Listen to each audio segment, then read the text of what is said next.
Sutomo lahir di desa Blauran, Surabaya. Ayahnya yang bernama Kertawan Cipto Wijoyo, seorang pihak kelas menengah yang bekerja sebagai pegawai pemerintah, pegawai perusahaan swasta, asisten kantor pajak, dan pegawai perusahaan ekspor-impor Belanda. Nama ibu Sutomo adalah Subastita, yaitu seorang perempuan keturunan campuran Jawa Tengah, Sunda, dan Madura.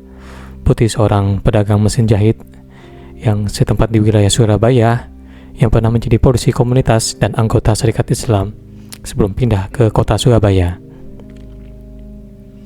Sutomo adalah merupakan anak sulung dari 6 bersaudara, yang dimana saudaranya yang bernama Sulastri, Suntari, Gatot Suprapto, Subastuti, dan Hartini. Bung Tomo yang bernama asli Raden Sutomo lahir pada tanggal 3 Oktober 1920 di Surabaya, Jawa Timur. Ia dianggap sebagai pahlawan nasional Indonesia yang berperan penting dalam perjuangan kemerdekaan Indonesia, khususnya pada masa Revolusi Nasional Indonesia. Sejak kecil, ia tumbuh dalam atmosfer nasionalisme. Bung Tomo menempuh pendidikan di Hollands Inlandsky School, HIS, dan Mulo.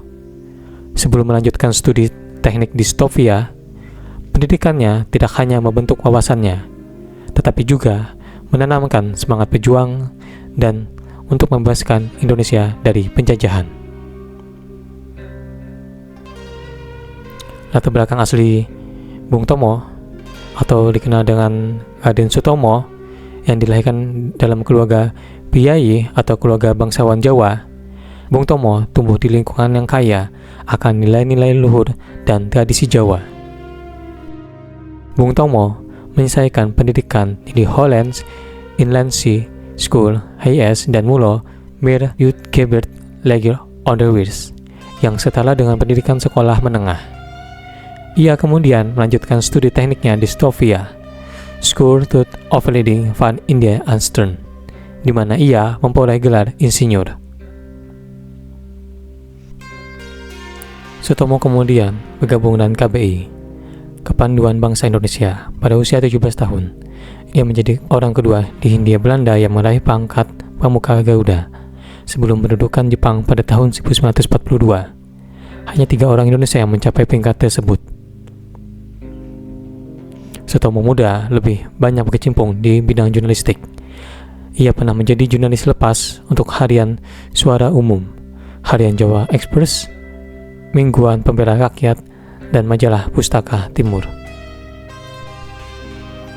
Pada tahun 1944, ia terpilih menjadi anggota Gerakan Rakyat Baru dan pengurus Pemuda Republik Indonesia yang disponsori oleh Jepang di Surabaya. Setelah bergabung dengan berbagai kelompok politik dan sosial, inilah titik awal partisipasinya dalam membangun Revolusi Nasional Indonesia. Jabatannya pun tersebut memungkinkannya untuk memperoleh akses terhadap radio yang kemudian berperan penting dalam menyiarkan pidato-pidatonya yang menyundut semangat generasi muda dan masyarakat untuk memperjuangkan dan mempertahankan kemerdekaan Indonesia pada saat itu. Dan selain itu, Bung Tomo juga pernah menjadi pemimpin Front Pemberontakan Rakyat Indonesia atau BVRI yang terletak di kota Surabaya untuk melawan pasukan Inggris yang mulai tanggal 12 Oktober 1945. Meskipun pihak Indonesia akhirnya kalah dalam pertempuran Surabaya yang pada tanggal 10 November 1945, namun diyakini bahwa rakyat Surabaya telah berhasil mengusir pasukan Inggris untuk sementara waktu, dan pada peristiwa ini tercatat sebagai salah satu peristiwa penting dalam sejarah yang sebagai awal mula pertahanan kemerdekaan Indonesia pada tahun 1945. Pada masa pendudukan Jepang di Indonesia pada Perang Dunia Kedua, Bung Tomo ikut serta dalam gerakan perlawanan dan menjadi tokoh yang berpengaruh di Surabaya. Ia berperan aktif dalam melatih generasi muda Indonesia dalam melawan kolonialisme. Ketika Jepang menduduki Indonesia selama Perang Dunia Kedua, Bung Tomo terlibat aktif dalam pergerakan perlawanan. ia menjadi salah satu pemimpin di kalangan pemuda yang membangkitkan semangat perlawanan terhadap penjajah.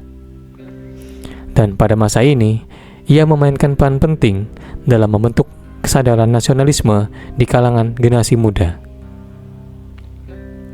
Setelah Jepang menyerah pada tahun 1945, Bung Tomo turut ambil bagian dalam peristiwa proklamasi kemerdekaan Indonesia pada tanggal 17 Agustus 1945. Namun, langkah-langkah untuk merebut kemerdekaan tidak berjalan mulus. Dan pada tanggal 10 November 1945, Bung Tomo memimpin rakyat Surabaya untuk melawan pasukan Inggris yang mencoba menguasai kota tersebut. Pertemuan ini menjadi salah satu momen yang paling bersejarah dalam sejarah perjuangan Indonesia.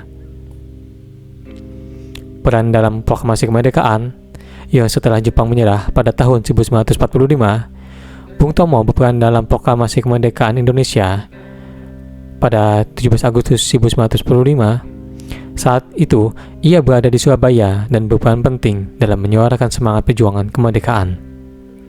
Bung Tomo tetap aktif dalam membangun negara pasca kemerdekaan. Ia terlibat dalam berbagai organisasi politik dan sosial, memainkan peran penting dalam pembentukan pemerintahan dan penyusunan Undang-Undang Dasar 1945. Semangatnya untuk mencapai cita-cita kemerdekaan tetap berkorban, dan ia terus berjuang untuk menyatukan dan memperkuat bangsa Indonesia. Peristiwa pertempuran 10 November, yang mana Bung Tomo dianggap sebagai pahlawan pertempuran Surabaya pada tanggal 10 November 1945. Ia memimpin perlawanan rakyat Surabaya melawan pasukan Inggris yang datang untuk merebut kendali dari Jepang. Pertempuran ini dianggap sebagai salah satu peristiwa yang paling sengit dalam sejarah Indonesia.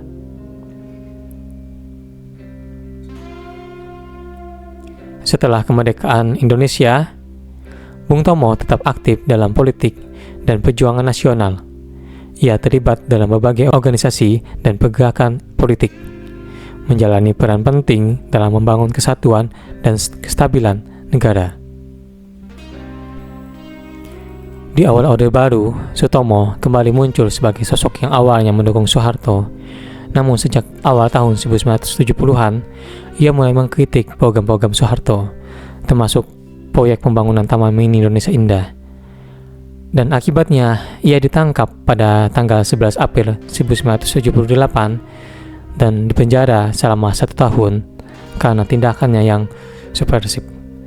Setelah dibebaskan dari penjara, Sutomo tampaknya tidak lagi tertarik berbicara tentang pemerintahan dan memutuskan untuk menghabiskan waktu bersama keluarganya, lalu membesarkan kelima anaknya. Dan setelah itu, Sutomo juga semakin serius dalam kehidupan beragama. Dan pada masa tua, serta penghargaannya, Bung Tomo terus mengabdikan diri untuk negara dan masyarakat Indonesia. Ia mendapatkan berbagai penghargaan atas jasanya, termasuk gelar pahlawan nasional. Meskipun pada masa tuanya, kesehatannya pun terus menurun, namun semangat dan semarak nasionalisme tetap terpancar darinya. Dan pada tahun 1973, pemerintah Indonesia mengakui jasa-jasa Bung Tomo dengan memberikan gelar pahlawan nasional. Warisannya pun sebagai pejuang kemerdekaan terus dihormati dan dikenang oleh masyarakat Indonesia.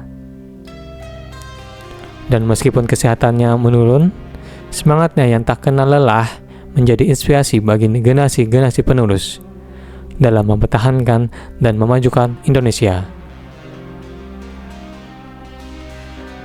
Bung Tomo meninggal dunia pada 7 Oktober 1981, meninggalkan warisan sebagai pahlawan yang berjuang dengan gigih demi kemerdekaan Indonesia. Namanya masih dikenang dan dihormati masyarakat Indonesia sebagai simbol perjuangan dan semangat juang serta patriotisme. Semangat dan perjuangannya terus hidup dalam hati setiap orang Indonesia yang memandangnya sebagai pahlawan perjuangan kemerdekaan.